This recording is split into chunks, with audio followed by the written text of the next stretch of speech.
सर्वप्रथम सर्व स्वामी भक्तांचे पुन्हा एकदा खूप खूप मनापासून स्वागत आहे। स्वामी भक्तांनो, आज आपण मुंबई येथील रहिवासी असलेल्या एका स्वामी सेवेकरी दादांचा खूप सुंदर असा अनुभव बघणार आहोत। या दादांचा अनुभव ऐकल्यानंतर खरंच या जीवनामध्ये अशक्य असणारी गोष्ट कशा प्रकारे शक्य होते हे आपल्याला कळणार आहे। त्यामुळे हा अनुभव अगदी शेवटपर्यंत प्रत्येक स्वामी भक्ताने बघावा। चला तर मग वेळ न लावता आपण दादांच्या शब्दात या सुंदर अशा अनुभवाला सुरुवात करूया। तत्पूर्वी तुम्ही जर चॅनलवर नवीन असाल तर सबस्क्राइब करायला विसरू नका। दादा म्हणतात, सर्वप्रथम सर्वांना श्री स्वामी समर्थ। अनंत कोटी ब्रह्मांड नायक राजाधिराज योगीराज परब्रह्म भगवान श्री स्वामी समर्थ महाराज यांना कोटी कोटी प्रणाम। स्वामी भक्तांनो, आज मी माझ्या जीवनातील सर्वात मोठा अनुभव तुमच्यासोबत शेअर करत आहे। खूप दिवसाची इच्छा होती अनुभव शेअर करायचा, पण ती इच्छा स्वामींनी आज पूर्ण करून घेतली।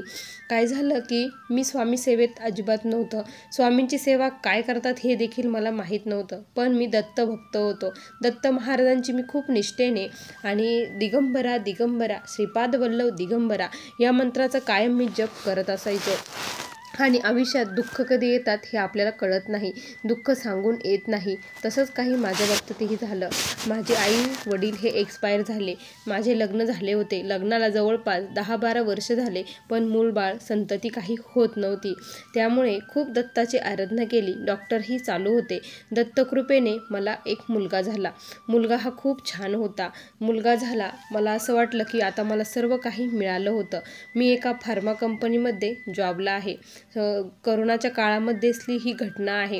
काय झालं की करोनाच्या काळामध्ये माझा मुलाचा जन्म झाला आणि लॉकडाऊन पडणार असं हे सर्व परिस्थितीही चालू होती। त्याच वेळेस माझा मुलगा हा 6 महिन्याचा झाला असेल। 6 महिन्याचा झाला त्यानंतर माझं घर आणि कंपनीचं डिस्टन्स हे फार नाही, थोड्याच अंतरावर आहे।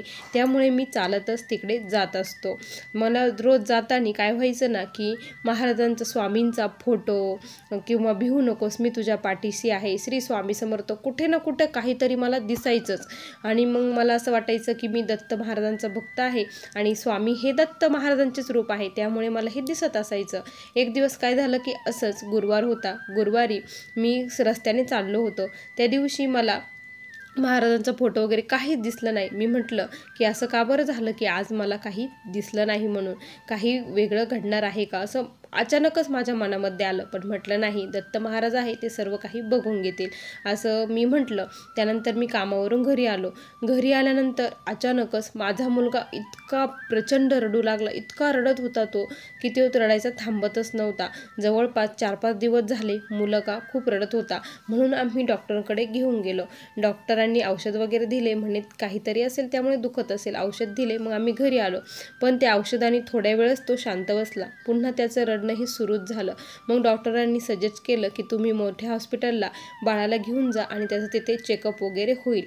असं जेव्हा सांगितलं तेव्हा काय असेल हा मनामध्ये खूप माझ्या गोंधळ उडालेला होता। मग मी आणि माझी पत्नी आम्ही दोघेही हॉस्पिटलला गेलो। तिथे गेल्यानंतर बाळाचे सर्व चेकअप करण्यात आलं। त्यावेळेस चेकअप झाल्यानंतर कळालं की बाळाच्या हृदयाला मल्टिपल होल आहेत। हे जेव्हा कळालं त्यावेळेस पायाखालची जमीन सरकली। दत्तकृपेने हा प्रसाद मला मिळाला आहे, तर असं कसं होऊ शकतं? आणि एवढ्या दिवसातून जेव्हा लेकरू होतं त्यामध्ये आमचा किती जीव होता हे त्याची कल्पनाही कोणी करू शकत नव्हतं। खूप मोठं संकट आमच्यापुढे उभं राहिलं होतं। दुःखाचे वादळ थांबायचं नाव घेत नव्हते।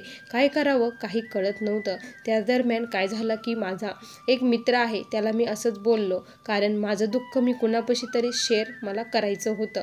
त्याच्याजवळ मी खूप रडलो, त्याला माझी सर्व दुःखाची कहाणी सांगितली। त्यावेळेस ते म्हटले, अरे तू टेन्शन घेऊ नको, आपल्या इथे स्वामींचा एक मठ आहे, तू तिथे जा, तिथे तुला सेवा मिळेल, सेवा घे, बघ तुझ्या बाळाला काहीच होणार नाही, दत्तकृपेचा प्रसाद आहे। त्यामुळे मला ही जाणं तिथे भागच होतं।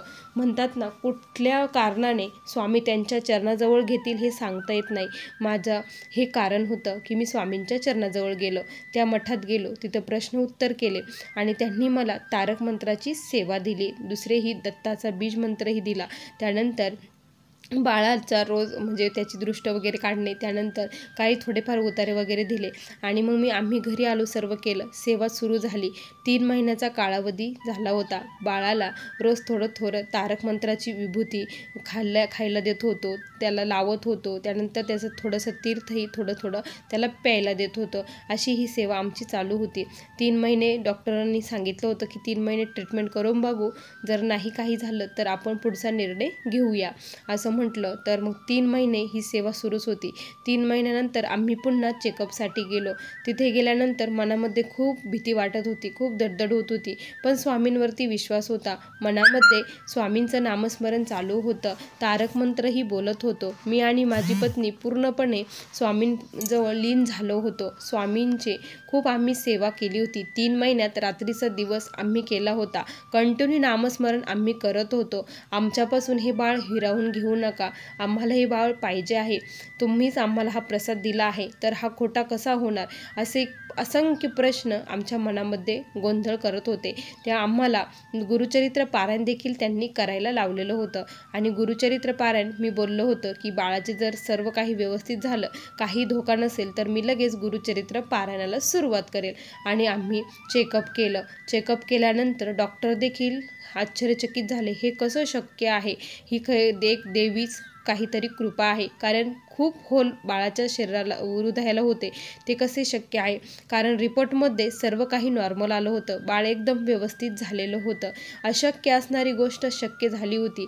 ज्यावेळी डॉक्टरांनी सांगितलं की बाळ नॉर्मल आहे, त्याला काहीही प्रॉब्लेम नाही, सर्व व्यवस्थित रिपोर्ट आले, त्यावेळी डोळ्यातून आपोआप पाणी गळत होतं. नकळतपणे स्वामींच्या चरणाची मला डोकं ठेवू वाटत होतं की हे फक्त तुम्हीच केलं आहे.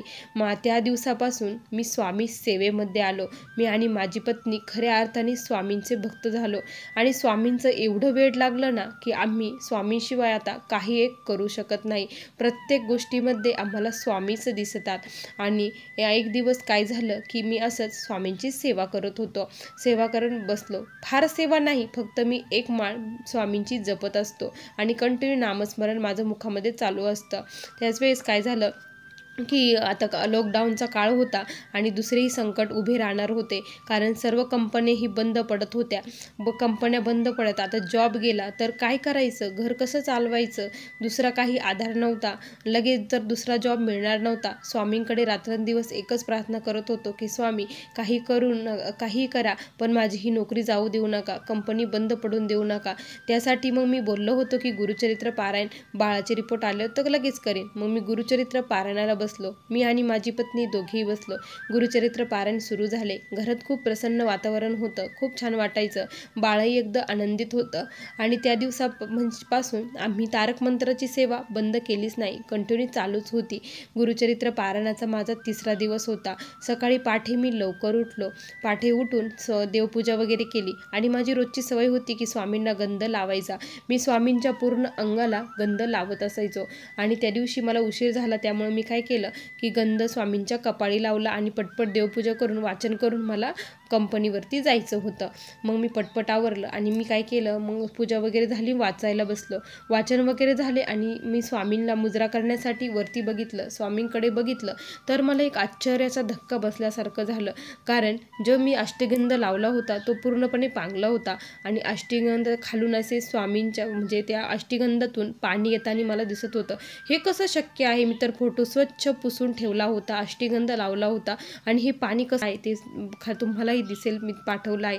आणि ते पाणी येताना मला दिसत होतं. खूप मला असं वाटलं की हे कसं शक्य आहे. आणि त्यावेळेस खरंच कळालं की गुरुचरित्र ग्रंथाची खूप मोठी ताकद आहे. भगवंताला दर्शन देण्यासाठी कसं यावंच लागतं. त्या दिवशी खरा साक्षात्कार आम्हाला घडला. खरंच खूप स्वामींची प्रचिती आगाध आहे. फक्त अंतःकरणापासून सेवा केली पाहिजे. जो कोणी अनन्यभावाने स्वामींना शरण जातो त्याचा योगक्षम खरंच स्वामी चालवतात. आणि आमची कंपनी देखील बंद पडली नाही आणि मी तेथेच व्यवस्थितपणे राहिलो. गेलो आणि सर्व काही व्यवस्थित स्वामी कृपेने झालं. माझ्या बाळाला, माझ्या पत्नी आणि मला तिघांनाही कधीच कोरोना झाला नाही. आम्ही सुखरूपपणे ह्या महामारीतून बाहेर पडलो, ते फक्त स्वामी कृपेने. स्वामी भक्तांनो, असा मला आलेला हा स्वामींचा अनुभव होता.